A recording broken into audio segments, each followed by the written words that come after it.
पाठ 17। मुतांदी। कई बार नौकर अपने मालिकों की सेवा करते करते उस घर के सदस्य बन जाते हैं और उनसे बिछड़ होकर दुखी भी हो जाते हैं। प्रस्तुत कहानी मुतांदी एक ऐसे ही नौकर की कहानी है। खंडा स्वामी चित्तियार एक जमींदार थे। लोग उन्हें राजा साहब कहकर पुकारते थे। वे अपनी चतुराई के लिए प्रसिद्ध थे। दूर दूर तक उनकी समृद्धि की चर्चा होती थी।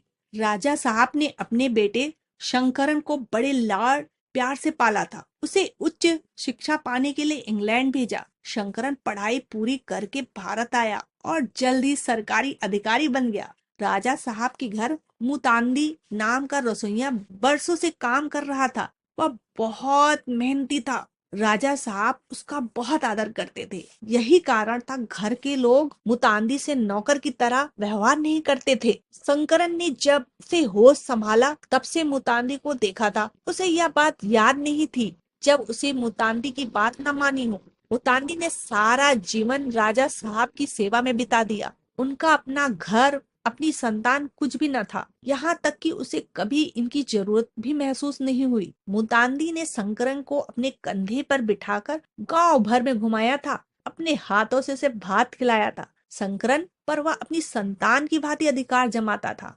मुतांदी का खाना पीना और रहना सब राजा साहब के यहाँ ही हो गया था। फिर भी राजा साहब उसे हर माह 25 रुपए देते थे। मुतांदी ने उसमें से कभी 1 रुपया भी खर्च नहीं किया था। सारा रुपया साहब के पास ही जमा करता था। राजा साहब जब ईश्वर को प्यारे हुए तो मुनीम जी ने मुतांदी को अब तक के जुड़े हुए 10,000 रुपए दे दिए। मुतांदी ने बहुत मना किया पर मुनीम जी नहीं माने। मुतांदी ने उस रुपए से अपने गांव में घर और जमीन खरीद ली। पर उससे राजा साहब का घर न छोड़ा गया। अब शंकरन कलेक्टर बन गया। उसका तबादला तुर्ची हो गया। मुतांदी ने शंकरन से विवाह की बात की। उसने बात मान ली और विवाह के लिए राजी हो गया। विवाह हुआ और घर में दुल्हन आई। मुतांदी मन ही मन बहुत खुश था। राजा साहब नहीं है पर उनकी जिम्मेदारी पूरी हो गई। शंकरन का घर बस गया। एक शाम शंकरन ने कहा, चाचा अब मेरी छुट्टियां समाप्त होने वाली हैं। अब मुझे तुर्ची जाना होगा। आप भी चलिए। आपके बिना घर को कौन संभालेगा। और हाँ, अब से आपका वेतन 40 रुपए है। नहीं बेटा, नहीं बेटा, मैं भला इतने रुपए क्या करूँगा। कहते कहते मुतांदी की आंखें भर आई। शंकरन की पत्नी राधा को यह बात बिल्कुल पसंद नहीं आई। वह बोली, इसमें वेतन बढ़ाने की क्या बात है। हम दो ही तो लोग हैं। घर का काम थोड़े ही बढ़ गया है जो। उसने बात पूरी ही नहीं की थी कि शंकरन का चेहरा क्रोध से लाल हो गया। वह चीखा, तुम चुप रहो। बात आई गई हो गई। त्रुचि पहुंचने पर राधा ने यह बात कई बार उठाई पर शंकरन ने इस बात पर ध्यान न दिया।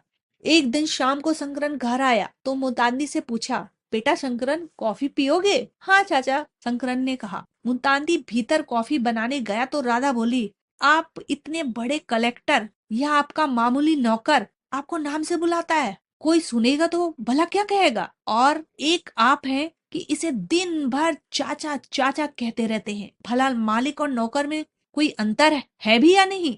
पर मैं तो शंकरन ही हूँ ना। शंकरन ने हंसते हुए कहा। राधा से ये सहन न हुआ। घर में शांति रखने के लिए शंकरन ने मन मार कर मुतांदी से कहा, चाचा चाचा आप मुझे नाम से ना पुकारा करें।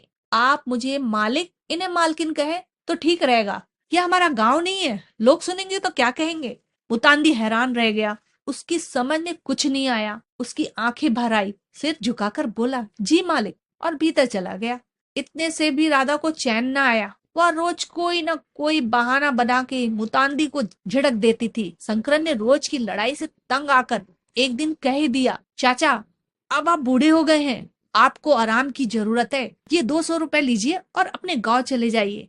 मुतांदी ने कांपते हाथों से रुपए उठाए हुए बोला, तुम कहते हो तो मैं चला जाता हूँ, पर तुम्हारे अलावा मेरा कौन है। और वह जमीन पर बैठकर कुछ देर तक रोता रहा। फिर मेज पर रखे रुपए अपने कपड़े बांधे और निकल पड़ा।